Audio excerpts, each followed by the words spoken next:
할렐루야. 오늘은 누가복음 9장 말씀입니다. 예수 그리스도의 정체성에 대해서 예수님이 물어보십니다. 너희는 나를 누구라고 하느냐?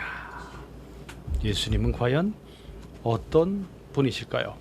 어디에서부터 오셨고 무슨 일을 하셨으며 우리 주 예수님의 미래는 어떻게 되실지 그 모든 것을 예수님이 가르쳐주고 있습니다.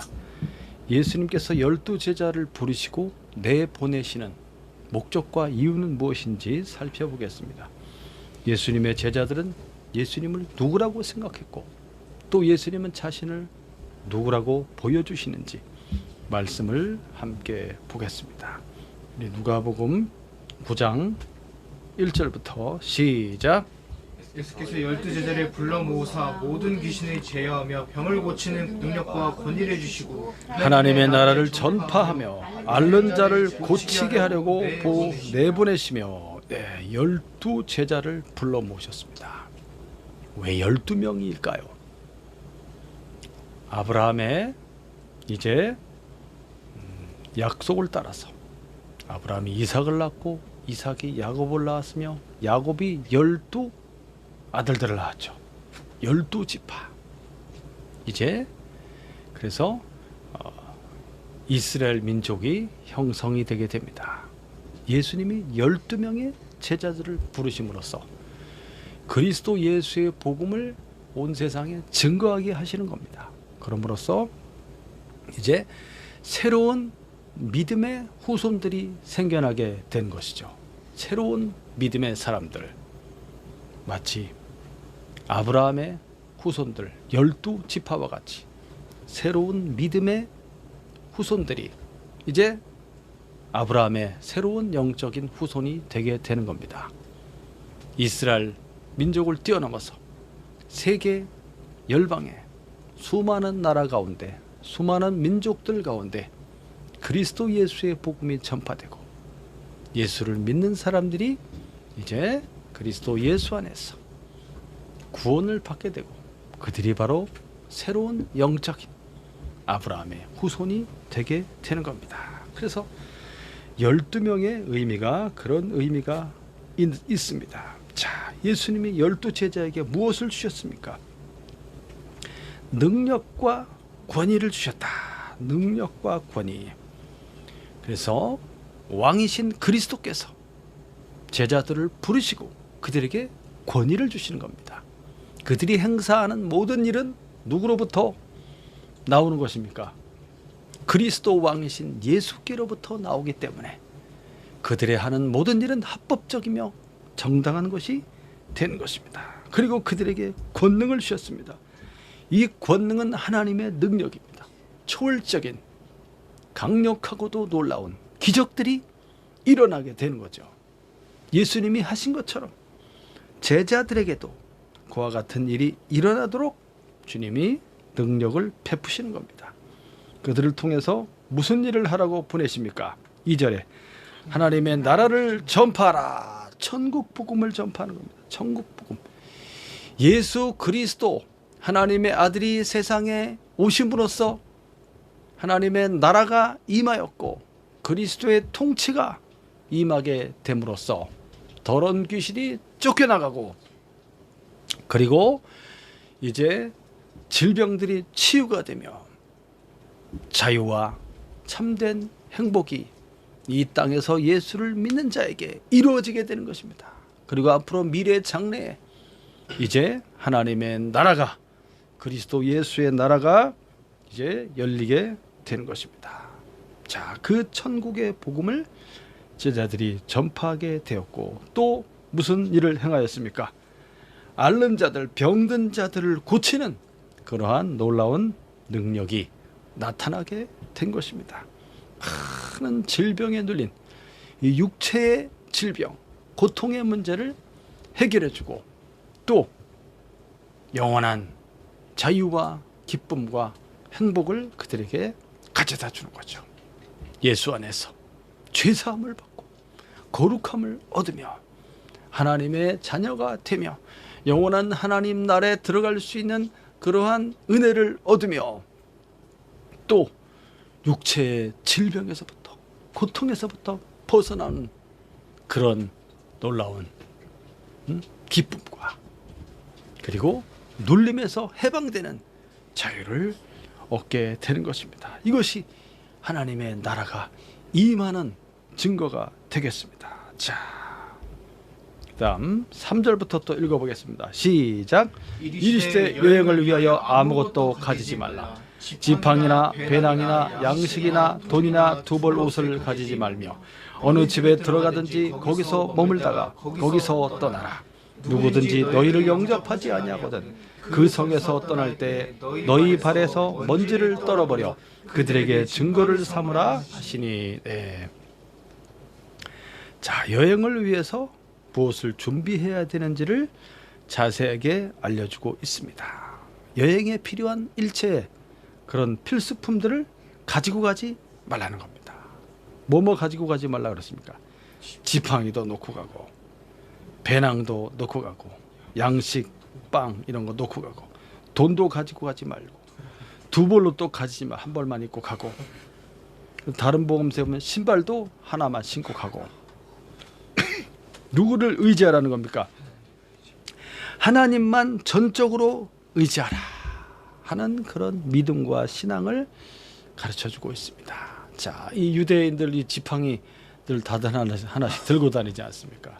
위험할 때 쓰기도 하고 또 이렇게 지팡이를 짚고 이렇게 가죠. 의지하는 것들을 내려놓으라는 겁니다. 배낭 속에 가방 속에 뭘 집어넣겠습니까? 여러 가지 생활 필수품들을 집어넣게 되죠. 그것도 내려놔라.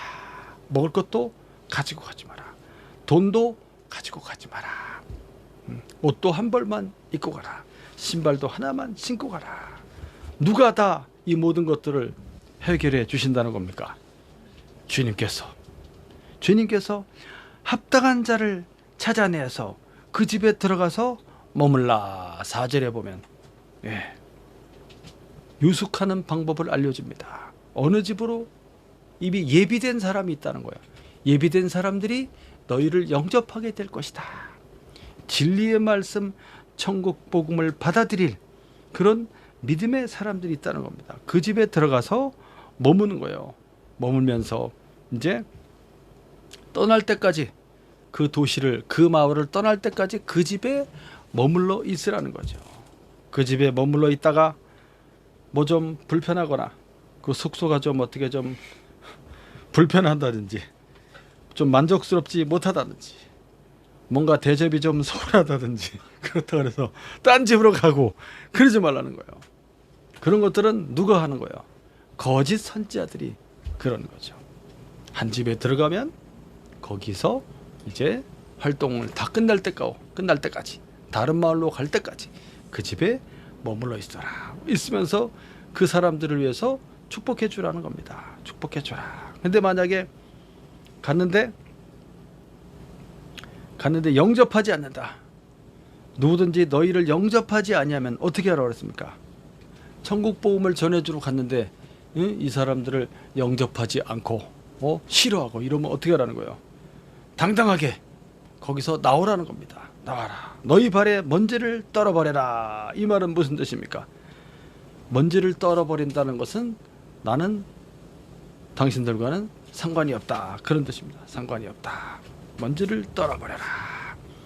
보통 유대 사회에서 이방인의 지역을 들어가서 이제 거기를 지나가게 되면 통과하게 나오게 될 때 발에 먼지를 막 털고 옷도 막 이렇게 텁니다. 이렇게 털고 가는 거예요. 왜냐면 이 부정한 것이 묻지 않게 다 털어버리는 그런 습관이 있습니다. 자, 복음을 이 진리의 말씀을 받아들이지 않고 이들을 영접하지 않고 싫어한다 그러면 그 성에서 과감하게 더 미련을 두지 말고 다음 성으로 가라는 거예요. 가면서 발의 먼지를 탁탁탁 털어버려라.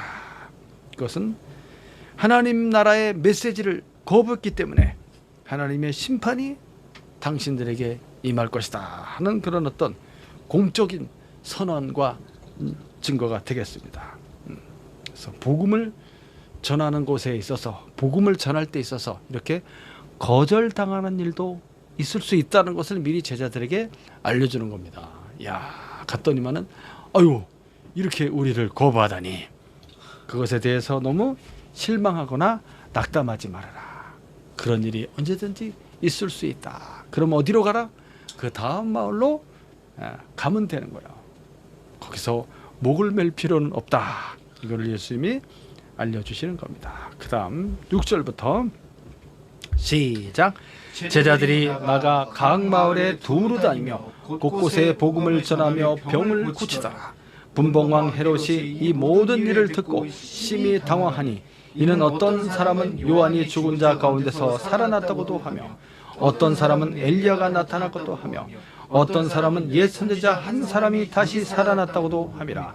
헤롯이 이르되 요한은 내가 목을 베었거늘 이제 이런 일이 들리니 이 사람이 누군가 하며 그를 보고자 하더라. 예수님의 소문이 막 쫙 퍼지기 시작합니다. 12명의 제자들에게 예수님이 능력과 권세를 주셨고 귀신을 쫓아내며 병든 자를 치유하는 능력을 주지 않았습니까? 그래서 이 제자들이 이제 곳곳에 다니면서 천국 복음을 전파하고 그리스도 예수 하나님의 아들이 세상에 오셨고 이런 걸 전파하는 것입니다. 그러면서 권능과 능력이 나타나게 되죠. 많은 병든 사람을 막 치유하는 역사가 막 이 마을 저 마을 막 사방에 막 난리가 난 거예요. 그러니까 그것을 이제 헤롯 왕이 들었죠. 헤롯. 이 헤롯은 누굴 가리키냐면 헤롯 안디바를 가리킵니다. 예수님 시대에 이 사람이 분봉왕으로 있었습니다. 왜냐하면 이 이스라엘 팔레스타인 전 지역을 여러 개로 잘라서 로마에서 이렇게 잘라서 이렇게 나눠준 것입니다. 헤롯 안디바는 북쪽의 갈릴리와 그리고 베레아 지역을 이제 담당하는 그런 왕이었죠. 자, 그래서 갈릴리 지역에 이런 많은 제자들을 통한 역사와 능력이 나타나고 그거를 소문을 듣게 된 거예요. 이 사람이 불안에 떨기 시작합니다. 왜냐하면 이제 사람들도 그렇고 헤롯도 그렇고 야, 그 죽은 세례요한이 다시 살아난 거 아니냐? 그럴 정도로 강력한 능력들이 막 나타나고 그들이 전하는 복음에 힘이 있고 많은 사람들이 따르게 되고 이러니까 이 사람이 이제 겁이 난 거예요. 야, 내가 그때 세례요한을 그렇게 목 베어서 죽이는 게 아닌데 죽여놓고 좀 가책을 갖고 있었어요. 뭔가 불안에 떨고 있었지. 그러던 차에 이런 이야기를 들으니까 혹시 세례요한이 다시 살아나서 예수라는 자의 그 몸속에 들어가서 이렇게 나타난 게 아니냐 할 정도로 이렇게 당황하고 몹시 불안한 상태에 있었다는 겁니다. 그래서 헤롯이 야, 그 예수라는 자를 한번 만나보고 싶다 이런 생각을 갖고 있습니다. 예수라는 자를 만나보고 싶다. 만나서 어떻게 하려고 그러는 거예요? 오, 주님 위대하시고도 놀라우십니다. 주님의 말씀을 듣겠습니다. 말씀해 주십시오. 그러려고 그러는 거예요? 아닙니다. 예수님 죽이려고 그러는 거예요. 예수님 없애버리려고. 아유, 이거 세례 요한의 망령이 이 자에게 나타난 것인가? 나를 괴롭게 하려고 하는 것인가? 죽이려고. 누가복음 13장 31절에 보면 예수를 잡아서 죽이려는 악의를 이 헤롯 안디바가 갖고 있었다고 나옵니다. 그리고 마지막에 이제 예수님이 이제 잡히시던 밤에 이제 신문을 받지 않습니까? 대제사장들의 집에 가서 신문을 받고 빌라도한테로 가고 빌라도가 또 헤롯 왕한테로 보내게 되죠. 헤롯 안디바에게. 그때 헤롯 안디바가 드디어 예수님을 이제 대면하여 만나게 되죠. 예수님 보고 싶다고 막 그래놓고 실제로 만나게 됐을 때 잡혀있는 예수를 보면서 희롱했습니다. 예수님의 처형되는 그 일에 있어서 적극적으로 동조했죠. 그런 자가 바로 헤롯이 되겠습니다. 요한은 내가 목을 베었거늘 이제 이런 일이 들리니 이 사람이 누군가? 이렇게 불안해하고 있는 헤롯의 모습이 나오고 있습니다. 10절부터 또 읽어보겠습니다. 예수님의 베세다 사역입니다. 10절부터 시작. 사도들이 돌아와 자기들이 행한 모든 것을 예수께 여쭈니 데리시고 따로 베세다라는 고을로 떠나가셨으나 무리가 알고 따라왔거늘 예수께서 그들을 영접하사 하나님 나라의 일을 이야기하시며 병 고칠 자들은 고치시더라. 예수님의 사역은 계속해서 병든 자를 치유하시고 하나님 나라 천국 복음에 대해서 전파하고 계시는 겁니다. 사도들이 이제 일정 기간 동안 다니면서 천국 복음을 전파하고 많은 기적과 능력을 나타내면서 돌아오게 됐죠. 그들이 아무것도 가지고 가지 않았지만 보고에 의하면 어떻다고 했습니까? 불편함이 없이 부족함이 없이 잘 지내면서 대접을 받으면서 그들을 위해서 축복을 해주면서 많은 귀신들을 쫓아내고 병든 자를 치유하며 하나님의 나라가 임하였다는 것을 전파하고 앞으로 도래야 할 영원한 천국에 대해서 이제 말씀을 전하고, 그래서 너무나도 행복하고 기쁘고 당당하고 승리자의 모습으로 쫙 돌아와서 예수님께 보고를 막 쫙 하는 거 아닙니까? 주님이 뭐라고 그랬을까요? 야, 참 잘했다, 수고했다, 이렇게 칭찬을 하셨을 겁니다. 그리고 나서 제자들을 따로 데리시고 어디로 갔어요? 베세다라는 고을로 가게 됩니다. 여기 보시면 이제 지도에 보시면 가버나움이 있고, 그리고 그쪽 저쪽 맞은편 쪽으로 베세다가 있죠. 베세다 북쪽에 보면 거기는 평지가 되겠습니다. 평지, 베세다 평원입니다. 그래서 배를 타고 예수님이 베세다 쪽으로 이제 제자들을 따로 데리시고 이제 가시는 겁니다. 그랬더니 많은 무리들이 어떻게 알고 와가지고 예수님이 이제 베세다로 가니까 이 사람들이 이제 예수님을 따라가게 됩니다. 자, 무리가 알고 따라왔거늘 예수께서 그들을 영접하사, 자, 그래서 하나님 나라의 일을 이야기하시고 병 고칠 자들은 고치시더라. 쉬지 않고 사역하시는 주님의 모습을 볼 수가 있겠습니다. 자, 배를 타고 갔는데 이 사람들은 어떻게 걸어서 왔는데도 어떻게 더 먼저 왔지? 이 사람들이 와가지고 예수님을 맞이하게 되는 겁니다. 12절부터 한번 또 읽어보겠습니다. 오병이어의 기적입니다. 시작. 날이 저물어가매 12사도가 나와 여짜오되 무리를 보내어 두루 마을과 촌으로 가서 유하며 먹을 것을 얻게 하소서. 우리가 있는 여기는 빈 들이니이다. 예수께서 이르시되 너희가 먹을 것을 주라 하시니 여짜오되 우리에게 떡 5개와 물고기 2마리밖에 없으니 이 모든 사람을 위하여 먹을 것을 사지 아니하고서는 할 수 없사옵나이다 하니 이는 남자가 한 5,000명 되미로라. 제자들에게 이르시되 때를 지어 한 50명씩 앉히라 하시니 제자들이 이렇게 하여 다 앉힌 후 예수께서 떡 5개와 물고기 2마리를 가지사 하늘을 우러러 축사하시고 떼어 제자들에게 주어 무리에게 나누어 주게 하시니 먹고 다 배불렀더라.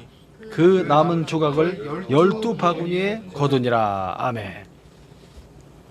과연 예수님은 누구이십니까? 예수님께서 자기가 누구인지에 대해서 이제 많은 사람들에게 알려주고 또 그 능력을 나타내 보이시며 증거하고 있는 것입니다. 예수님은 어떤 분이신가? 오병이어의 기적을 통해서 예수님이 어떤 분인지에 대해서 말해주고 있습니다. 사람들이 베세다 평원에 가득 왔습니다. 몇 명이나 왔다고 그랬습니까? 남자만 5,000명이 왔다고 그랬으니까 여자들이나 아이들까지 합치면 얼마나 되겠어요? 두 배만 해도 10,000명, 10,000명이 넘는 숫자들이 막 그 평원에 그냥 10,000명, 얼마나 많아요 그 사람들이 쫙 와서 이제 예수님의 말씀을 듣고 그렇게 있는 거죠. 근데 날이 저물어지기 시작합니다. 저녁이 되었어요. 근데 거기는 뭐다? 빈들이었다고 나왔죠. 빈들이었다. 먹을 게 없는 거예요 거기에선. 자, 날도 저물어가고 이제는 이제 이 사람들을 돌려보내야 될 텐데 제자들이 생각했죠. 왜냐하면 먹을 게 없는데 뭘 어떻게 할 거야 이 사람들을. 응? 날은 어두워지고 이제 돌려보낼 시간이 된 거예요. 자, 이제 끝날 시간입니다. 여러분 돌아가세요. 이렇게 지금 해야 될 시간인데, 자, 그랬더니 예수님께서 뭐라고 말합니까? 너희가 먹을 것을 주어라 이렇게 말하는 거죠. 이 사람들을 돌려보내서 뭐 이제 내일 다시 만나든지 어디 가서 뭘 먹고 또 모이든지 깜깜한 밤인데 할 수 있을까요?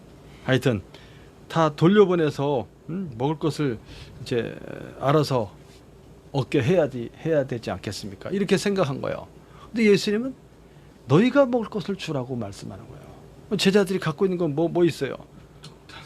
떡 5개와 물고기 2마리, 이 조그만 빵 5개하고 물고기 2마리, 한 사람 정도 먹을 양인데 이게 지금 수만 명이 지금 여기 있는데 이거 어떻게 할 거야? 야, 이걸 시장에 가서 떡을 사온다고 그래도 200데나리온 정도 어치를 갖고 와도 안 된다고 그랬잖아요. 200데나리온. 200데나리온은 얼마예요? 200일치 품삯이야, 품삯. 그 많은 떡을 한꺼번에 살 수도 없을 뿐만 아니라 비용을 계산해봐도 이렇게 많은 비용이 들고 사람들은 이렇게 많고 어떻게 하라는 거 어떻게?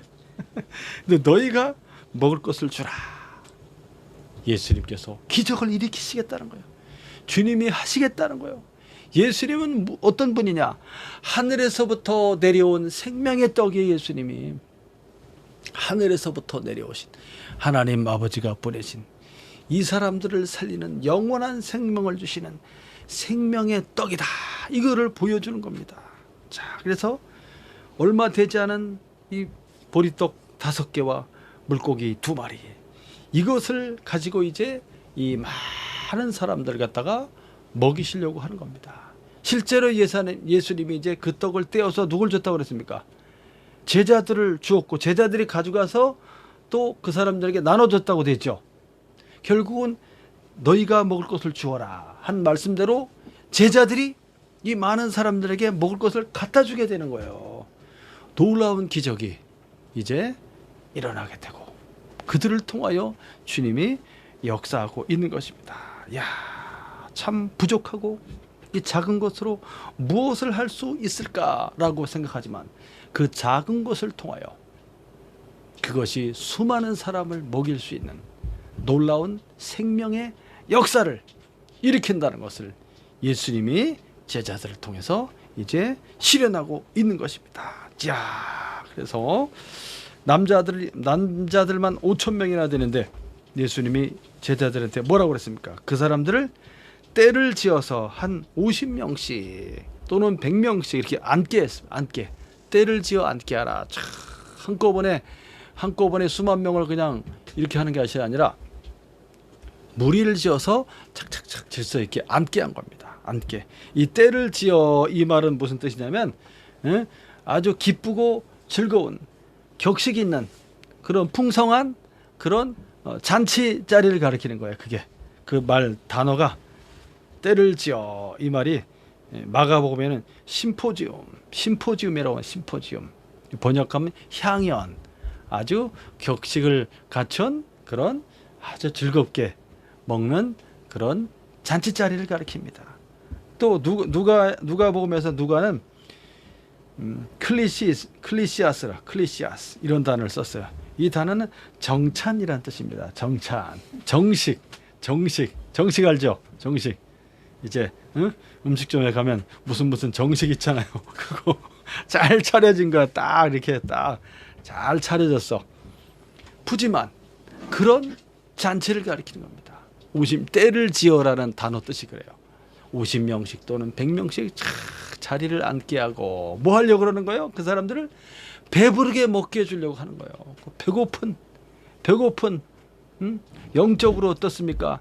피폐해지고 굶주리고 먹을 것이 없고 정말 고통 속에 눌려있는 죄와 사망 가운데 눌려있는 그런 불쌍한 영혼들에게 하늘에서 내려오신 생명의 떡이신 예수님께서 무엇을 나눠주는 겁니까? 자기 몸을 나눠주는 거예요. 자기 몸. 예수님의 거룩한 몸, 십자가에 못 박혀 피를 흘려 죽으시는 그리스도, 그의 생명된 그 살과 피를 나눠주게 되는 것이죠. 오병이어의 기적이 바로 그것을 말하는 거예요. 앞으로 내가 너희들을 위해서 희생하여 죽음으로써 영원한 생명을 너희에게 주겠다 하는 뜻으로 예수님의 몸을 상징하는 그 빵을 떼어서 나눠주는 거예요. 그냥 주는 게 아니고 그 보리떡 5개 한 개씩 먹으면 입에 쏙 들어가면 끝나는 거 아니에요. 그렇게 하는 것이 아니라 떼어주는 거야. 떼어서 제자들에게 나눠줍니다. 제자들은 그걸 가져가서 또 떼어서 주는 거예요. 계속 나와 이게 떼면 또 나오고 떼면 또 나오고, 떼어서 사람들이 나눠주면 그 사람들을 서로 떼어서 먹는 거야. 떼어서 먹고 떼어서 먹고, 계속 신기하게 없어지지 않고, 떼면 또 생겨, 신기하게 떼면 또 뗄수록 계속 나와. 그래서 5천 명, 수만 명이 이것을 다 먹게 된 거지. 얼마나 기쁠까, 먹으면서. 와, 신기하다, 신기해, 이봐, 자 먹어봐 하면서 서로 막 떼어주는데 이게 계속 나오는 거지. 기쁨과 즐거움의 잔치자리야. 저녁 식사 만찬을 그냥 사람들이 마치 어떤 좋은 레스토랑이나 식당에 온 것처럼 그 자연 속에서 그 갈릴리 바다를 바라보며, 바다에서 불어오는 바람을, 시원한 바람을 맞으며, 이 노을이 지는 석양을 바라보며, 와, 너무 멋진데? 붉은 노을이 지는 그런 장면 속에서 때도 계속 나오는 이것을 먹으면서, 야, 생선도 같이 곁들여 먹는 거지. 얼마나 맛있어. 배도 엄청 고픈데 빵만 먹는 것이 아니라 생선도 있어. 조그마지만 떼면 계속 나와. 너무나 즐겁고 행복하게 이 사람들이 다 먹었습니다. 다 먹고 남은 것을 거두라 그랬어요. 남은 조각을 거두니까 얼마큼 나왔어요? 12바구니. 12바구니. 이거 왜 예수님이 거두라 그랬을까? 남은 거 어떻게 뭐 하려고? 뒀다 이따 먹으려고? 풍성한 식사, 행복한 잔치 식사의 증거로서 그거를 거두게 한 거예요. 그게 증거야. 이렇게 많은 사람들이 이 조그만 것으로 이렇게 많은 사람들이 먹고도 이렇게 12바구니가 남았다. 12이라는 숫자는 또 뭘 가리키겠어요? 아까 12명의 제자들, 그리고 제자들을 통해서 수많은 민족들이 구원을 받는 12이라는 완전한 숫자를 가리키죠. 12. 야, 그래서 어떤 이제 신학자들은 그 바구니라는 그 뜻이 코피노스라는 그런 단어로 돼 있는데, 버들이나 무슨 야자수 잎이나 뭐 이런 것으로 엮어서 만든 손바구니를 가리키는 거예요. 유대인들의 정결 음식 도시락이다. 이렇게. 그래서 지금 베세다 지역은 여기는 유대 이스라엘 지역이죠. 이스라엘 지역. 그래서 완전히 이방 지역은 아닙니다. 거기서 이제 구원받은 이스라엘 사람들을 의미하고, 그 다음에 또 다른 때 보면은 마가복음 16장에 보면은 이제 또 7병 이외의 기적이 나옵니다. 거기는 7 광주리가 남았다. 이렇게 나와 있죠. 그 광주리라는 단어는 스피리스라는 단어인데, 스피리스, 이 단어는 바구니보다는 훨씬 큰 개념의 큰 광주리입니다. 광주리. 큰 거, 더 커. 그리고 그 지역은, 예수님이 이 기적을 일으켰던 지역은 이방인의 지역이었습니다. 그래서 이방인들도 7이라는 숫자도 완전한 숫자죠. 그래서 유대인들과 이방인들을 다 구원해내시는 예수님의 그 놀라운 그런 구원의 은총이 여기에 들어있는 것입니다. 예수님이 그 몸을 상징하는 생명의 떡을 이 사람들에게 나누어 줌으로써 그것을 먹고 즐기며 행복하게 놀라운 기적을 체험하면서 그들은 너무너무나 기쁘고 감사했겠죠. 그러면서 이제 이 사람들은 무슨 생각을 하게 될까요? 이런 기적을 체험하면서, 야, 저 예수라는 분을 갖다가 빨리 왕으로 모시자. 이분을 왕으로 모신다면, 먹고 배부르니까 이제, 야, 이분만 우리의 왕이 된다면, 야, 저 엄청난 저 초능력을 사용해서 이제 배고플 일은 없어지겠구나. 그리고 그 능력이 얼마나 크니까 이 로마도 다 쫓아내 버리고 위대한 다윗의 왕국을 건설할 수 있지 않을까. 이런 세상적인 정치적인 메시아로서 예수님을 이제 왕으로 세우려고 한다는 내용이 요한복음에 보면 나오죠. 예수님은 이 기적을 일으키고 조용히 숨어버렸습니다. 예수님이 숨어버렸어. 찾지 못하게 조용히 예수님은 이제 산으로 가시게 되죠. 이와 같이 놀라운 기적을 일으키면서 이 가운데 예수님이 누구라는 것입니까? 예수님이 누구라는 것을 지금 보여주고 있는 것입니까?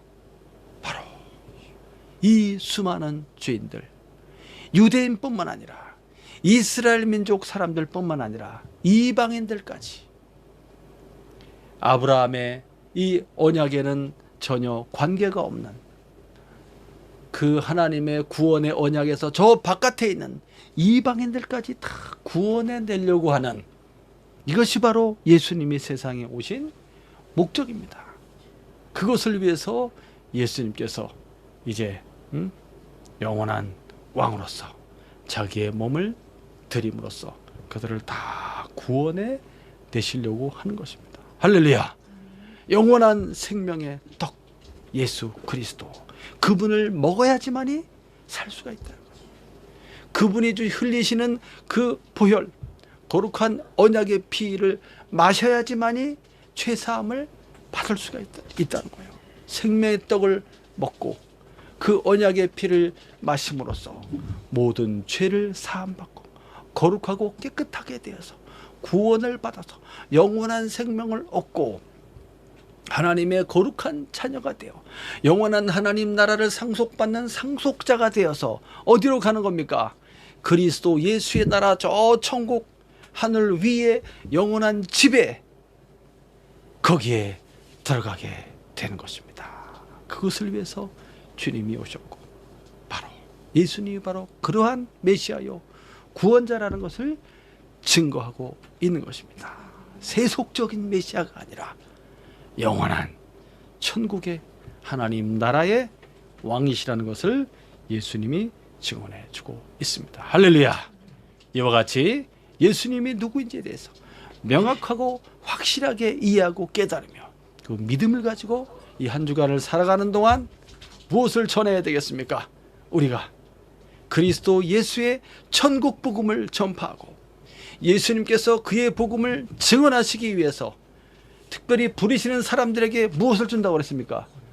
권능과 권위와 능력을 준다고 그랬습니다. 그 능력을 우리가 부여받음으로써 권위를 부여받음으로써 예수의 복음이 또 믿지 않는 사람들에게 증거되도록 전파되도록 그렇게 사용되시는 놀라운 은혜가 여러분들에게 있기를 예수님의 이름으로 축원합니다.